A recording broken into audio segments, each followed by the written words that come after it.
গেল কয়েকদিন ধরেই সোশ্যাল মিডিয়ায় একের পর এক পোস্ট ঘিরে তৈরি হয়েছিল জল্পনা। অনেকের মনেই প্রশ্ন উঠেছিল, হঠাৎ কি হয়েছে বলিউড অভিনেতা সালমান খানের। এবার হাসপাতাল থেকে বেরোনোর সময় ঘটে যাওয়া এক ঘটনায় নিজের ক্ষোভ প্রকাশ করলেন অভিনেতা।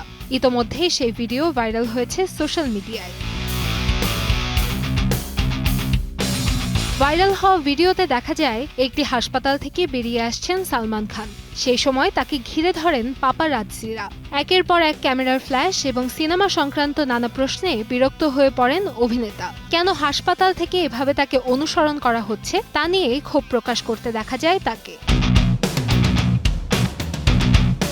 এরপর সোশ্যাল মিডিয়ায় একটি পোস্ট করে সালমান লিখেন, হাসপাতালে আমার কষ্টের মুহূর্ত উপভোগ করতে দেখলাম পাপারাজ্জিদের, সেই সংবাদ মাধ্যম যাদের পাশে আমি সবসময় দাঁড়িয়েছি এবং সাহায্য করেছি, যাতে তারা নিজেদের কাজ চালিয়ে যেতে পারে। তিনি আরও লেখেন, যদি কেউ আমার দুর্বলতা বা ক্ষতি থেকে উপার্জন করতে চায় তা আমি মেনে নেব না। একই সাথে তিনি প্রশ্ন তোলেন, ছবি তোলা কি জীবনের থেকেও বেশি গুরুত্বপূর্ণ?